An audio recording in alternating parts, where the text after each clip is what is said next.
کیا آپ نے کبھی سوچا ہے کہ آج کی دنیا کس طرح چل رہی ہے؟ کون ہے جو حقیقت میں دنیا کو کنٹرول کر رہا ہے؟ کیا آپ جانتے ہیں کہ وہ طاقت کیا ہے جس کے آگے بڑی سے بڑی حکومتیں بھی بے بس ہیں؟ وہی سود ہے جسے اللہ تعالیٰ نے حرام کیا، وہی سود جس کے خلاف قرآن میں اعلان جنگ ہے۔ آج پوری دنیا اسی کے گرد گھوم رہی ہے، لیکن سب سے افسوسناک بات یہ ہے کہ خود مسلمان اس سودی نظام کا شکار ہو کر تباہ ہو رہے ہیں۔ اللہ تعالیٰ قرآن مجید میں سورۃ البقرہ آیت 278 میں فرماتا ہے، اے ایمان والو، اللہ سے ڈرو، جو کچھ باقی رہ گیا ہے اسے چھوڑ دو اگر تم ایمان والے ہو۔ اگر تم نے نہ چھوڑا تو اللہ اور اس کے رسول کی طرف سے تمہارے خلاف اعلان جنگ ہے، اور اگر توبہ کر لو تو اصل مال تمہارا تمہارے واسطے ہے، نہ تم کسی پر ظلم کرو اور نہ تم پر ظلم کیا جائے۔ غور کریں، اللہ نے شرک کے بعد کسی گناہ کے لیے ایسے سخت الفاظ استعمال نہیں کیے جیسے سود کے لیے کیے۔ اللہ اور اس کے رسول سے اعلان جنگ یہ کتنا بڑا جرم ہے۔ اور حدیث میں آتا ہے، نبی اکرم صلی اللہ علیہ وسلم نے فرمایا، سود کے 70 گناہ ہیں، ان میں سب سے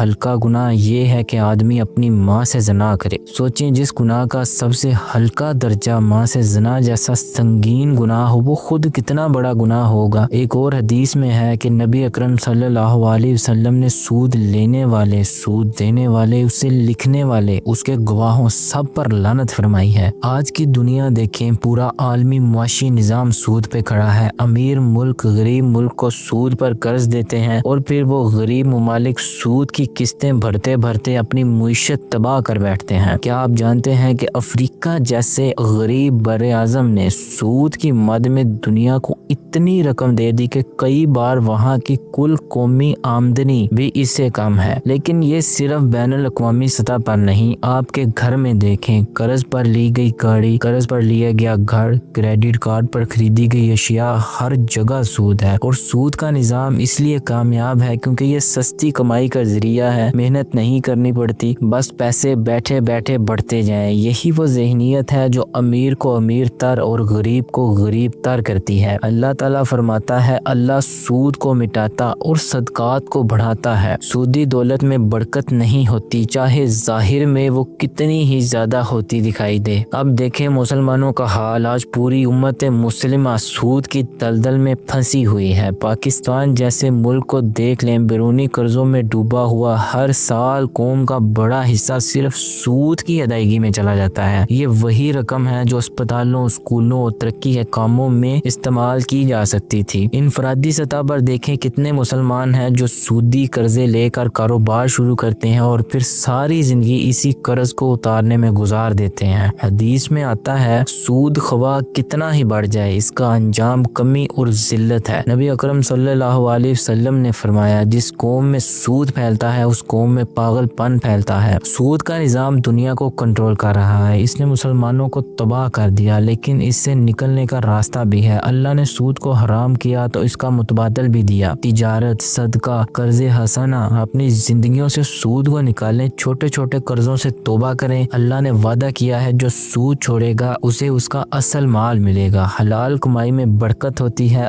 حرام میں نہیں۔ یاد رکھیں، جو سود چھوڑے گا اللہ اسے حلال کی بہتر راستے دے گا، لیکن جو سود پر اصرار کرے گا وہ اللہ اور اس کے رسول سے جنگ کے لیے تیار ہو جائے۔ اللہ ہمیں سود کی لعنت سے بچائے، آمین۔